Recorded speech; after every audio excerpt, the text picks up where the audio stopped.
Magandang gabi mga kapuso. Ako po ang inyong Kuya Kim na magbibigay sa inyo ng trivia sa likod ng mga trending na balita. Sa isang pag-aaral na pinublish sa isang international scientific journal, inilahad ng mga grupo ng paleontologist mula Pilipinas at Australia ang pinakaunang fossil skull o bungo ng stegodon na nadiskubre sa Pilipinas. Anong klaseng hayop nga ba ang stegodon?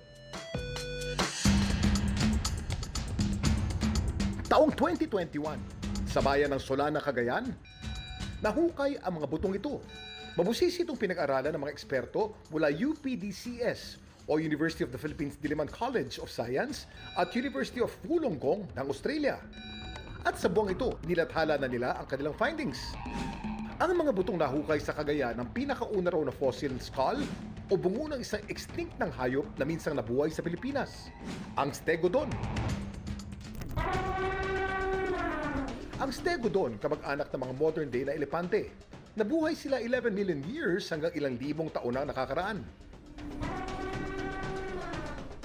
Ayon kay Merrick Tabliso ng UPDCS, napakapambihira daw na makahanap ng isang stegodon skull.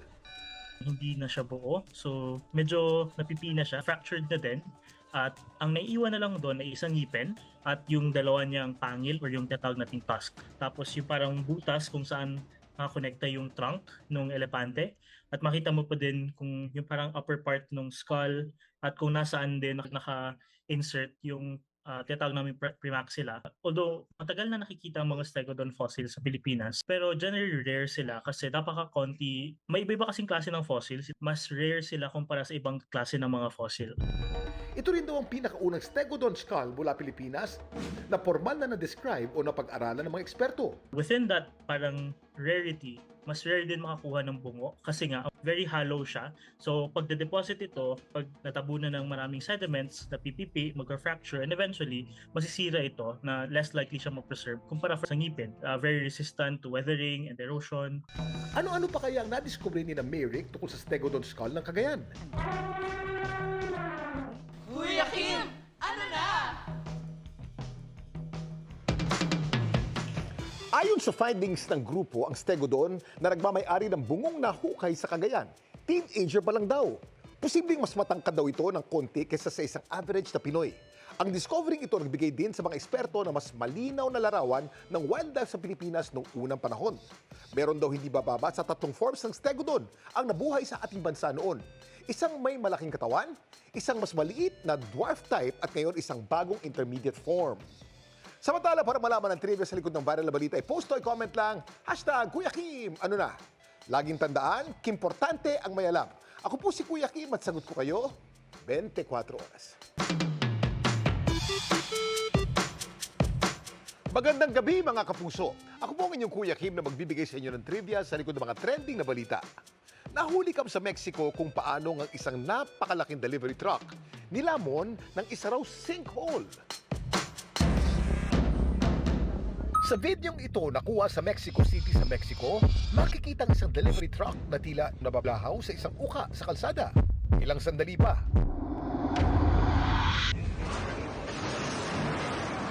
Tuluyan na itong nilamon ng butas na di umano, isa raw sinkhole.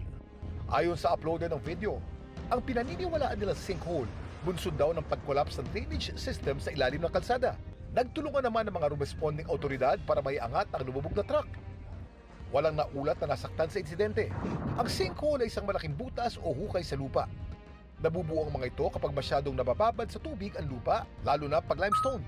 Kadalasan itong lumalabas kapag sunod-sunod ang malalakas na ulan, flash flood o di naman kaya ay lumindol.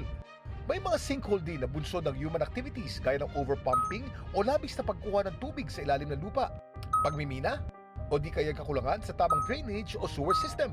Delikado ang sinkhole dahil maaari nitong isama sa paglubog ang ating mga ari-arian tulad ng bahay at mga sasakyan.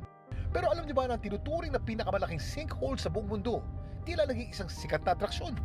Hindi lang kasi nakabamangha ang laki ng lawak ng naturang sinkhole, pati na mga bagay na natuklasan sa loob nito. Kuya Kim, ano na? Nandito tayo ngayon sa Shaoxai Changkeng sa China, ang tinuturing na pinakamalaki at pinakamalalim na sinkhole sa buong mundo. May lalim itong 660 meters at volume na 130 million cubic meters. Ang ibig sabihin ng Changkeng sa Ingles ay the Heavenly Pit. dahil tahanan nito ng halos 1,300 plant at animal species, kabilang dyan ang pambihirang halaman na ginkgo at hayop na clouded leopard. Pero hanggang ngayon, di pa rin tukoy ng mga eksperto kung paano nabuo ang naturang sinkhole. Samantala, para malaman ng trivia sa likod ng viral na balita, i-post o i-comment lang, #Kuya Kim, ano na? Laging tandaan, kimportante ang may alam. Ako po si Kuya Kim at sagot ko kayo, 24 oras. Magandang gabi mga kapuso. Ako po ang inyong Kuya Kim na magbibigay sa inyo ng trivia sa likod ng mga trending na balita.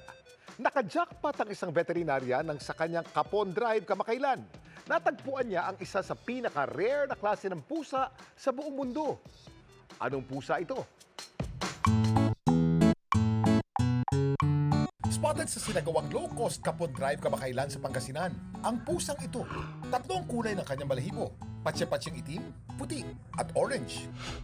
Ang tawag sa pusang may ganitong pattern, Calico Cat. Pero ang kinagulat ni Doc Gab, ang pasyente nilang Calico Cat, isa pala sa tinuturing na pinaka-rare na pusa sa buong mundo. Isa kasi itong lalaking Calico Cat. Talagang nagulat dahil we didn't expect to see one. Even the pet parent was surprised na rare pala yung cat. Ito yung tinatawag natin na unicorn in the cat world. We didn't expect din na yung kanyang color is very clear. Masaya po ako nung nakita ko po na meron na akong male Calico. Kaya kinip ko po talaga siya. Ang mga male Calico Cat ay rare kung ituring dahil isa lamang sa bawat 3,000 Calico Cats ang lalaki. Bunso nito ng genetics ng kulay ng kanilang balahibo. Ang kulay ng balahibo ng pusa ay konektado sa X chromosome. Para maging Calico, kailangan ng pusa ng dalawang X chromosomes. Babaeng pusa ang may dalawang X chromosome kaya sila kadalasang nagiging Calico.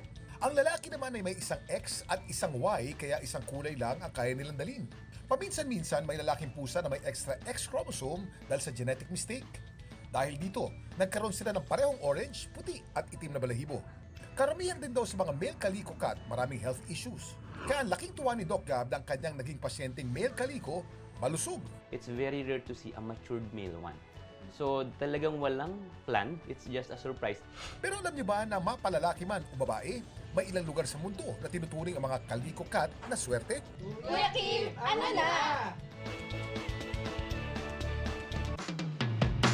Sa Japan, pinaniniwalaang may dalang buenas ang mga Calico Cat. Tinatawag silang maneki neko o beckoning cat na sumisimbolo sa swerte sa negosyo. Sa Maryland, USA naman, paborito nila mga Calico. Katunayan ito ang kanilang official state cat. Kakulay kasi ng Calico Cats ang kanilang official state bird at insect. Samantala, para malaman ang trivia sa likod ng viral na balita, i-post o i-comment lang, #Kuya Kim, ano na? Laging tandaan, kimportante ang may alam. Ako po si Kuya Kim at sagot ko kayo, 24 oras. Magandang gabi mga kapuso. Ako po ang inyong Kuya Kim na magbibigay sa inyo ng trivia sa likod ng mga trending na balita. Kakaibang traffic ang naranasan sa isang bayan sa Nueva Ecija. Hindi kasi ito dulot ng mga bumper-to-bumper na sasakyan, kundi ng mga tumatawid na itik. Marami sa atin beast mode kapag naipit sa traffic. Pero hindi ang uploader ng viral video na ito nakuha sa Quezon, Nueva Ecija. Ang humarang kasi sa kanilang daan, daan-daang mga tumatawid, nakitik. Ayon sa uploader, sanay na raw silang naaantala ang daloy ng trapiko. Marami raw kasi talaga ang nag-aalaga ng itik sa kanilang lugar. Alam niyo ba na may iba't ibang collective noun o tawag sa mga grupo ng pato sa Ingles? At nakadepende ito kung sila nasa tubig, lupa o himpapawid. Kapag lumalangoy, tinatawag silang paddling or raft of ducks. Flock o waddling naman ang tawag sa kanila kapag sila'y nasa lupa. Kapag lumilipad naman, flock din ang tawag sa mga ito. Ang mga itik grupo-grupo talaga kung maglakbay. Nang sa gayon, mas madali nilang maprotektahan ang isa't isa sa mga predator. At gaya sa kantang Tatlong Bibe, meron silang isang duck leader na sinusundan. Alam niyo ba kung anong pagkakaiba ng bibe, itik at pato? Kuya Kim, ano na?